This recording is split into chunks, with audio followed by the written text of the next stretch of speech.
My interests are many and varied, but my biggest passion is travel. To see the world, to travel around the world and see the world. And I believe I've done some of it now.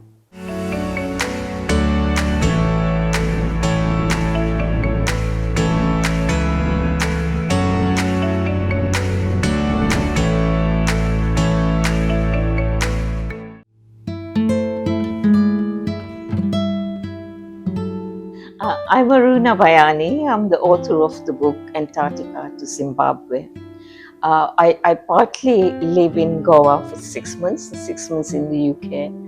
I was born in Uganda, and as a child, I spent my first 17 years in Uganda, and then the last 20 in Goa, and anything in between.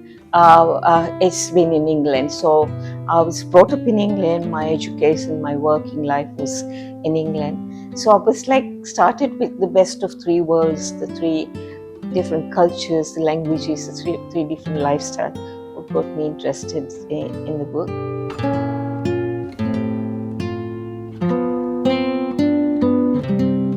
When I say I was in England, I was a scientist there, and I worked for many reputed companies, including British Antarctic Survey, some pharmaceutical companies like Pfizer, and I studied in Leicester in England. I graduated there, and then I moved to Cambridge, the education city where I worked there.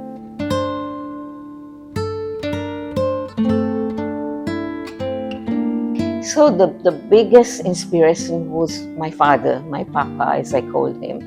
When I was about 14 years old, he decided to take me on a road trip of Uganda. I mean, this was in the 60s, so it was dirt roads. But he showed me, just out of my teenage, what travel is about nature, the beauty of a country, culture, the traditions. And that kind of got me hooked into travel. That is when I first wrote the diary. It wasn't even a proper diary.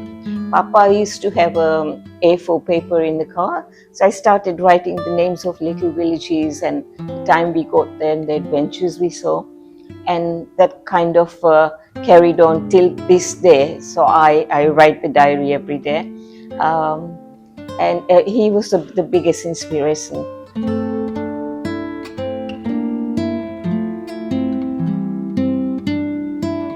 So solo, some of it was just entirely solo. Like I did a year's trip. I took a year out of work. I did a year to starting with South Africa, Australasia, Oceania country, and Latin America. That was a year. That was totally solo. And I've done several trips. I just booked the flight, and then I sort everything out myself as I go. This is before the times of Google search, so I would just go and find out. And then in later years, I've joined some organized solo groups, because there are many solo groups where some other single people, and not necessarily single. If a partner doesn't want to go, doesn't have time. The book was to inspire people to travel, especially single older women like me. Who may want to be adventurous, but they lack the confidence to do it on their own. And it's not as difficult as it seems. Obviously, it is, for me, it was Antarctica, which was my dream trip. It was once in a lifetime trip. And my interest wasn't just to tick the 7th continent, but I worked for British Antarctic Survey as a scientist. So that was just fascinating. That was an amazing trip. I think every country I've been to has something to offer. So there isn't any disappointment. I've enjoyed it, but Antarctica comes on the top. I definitely faced a lot of hardship, and I chose to. I mean, some of it was not all of them, some of that I went off the beaten tracks, and I did certain trips which were not easy to manage.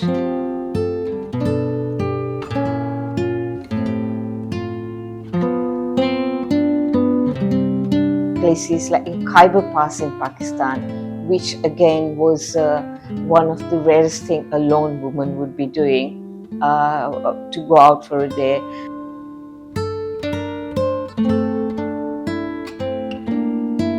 I wanted to do that, but to see that kind of the airy feeling around that, the men with guns and high walls, barbed wires, the border of Taliban and Afghanistan. But it was a trip that, again, I'll rate as one of the most adventurous trips that I've done.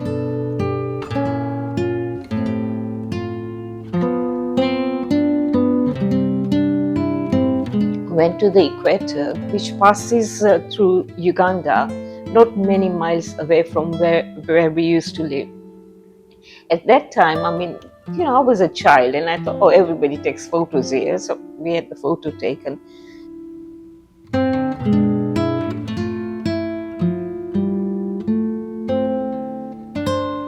As I started traveling, I wanted some memento of each country. And obviously, there's the baggage allowance. You have to travel. I never carried a lot of money. I don't have a lot of money. So I wanted something that was easy to carry, unbreakable most of the time. So I started collecting trinket boxes. So they're little boxes, but definitely very, very typical of the country. And now there are so many. So now I've got 131. I also collected something because I do like a small, dainty jewelry. So I started collecting small semi-precious, which is not expensive. If I lose, I won't be worried. Something that will fit into the trinket boxes. The jade is from China. This is pawa shell, and it's from New Zealand.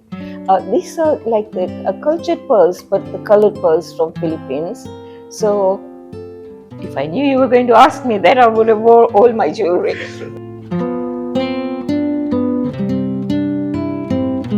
Travel is life. It broadens your horizon. You learn so much about different cultures and a lot more about the world. Writing the book was a long idea. It never materialized until the pandemic. These were the notebooks or the diaries that my siblings or my friends often gift me because of my interest. So from the little travel diaries, I just wrote all the relevant things down. So it's all a lot of handwritten information of where I went, what I did.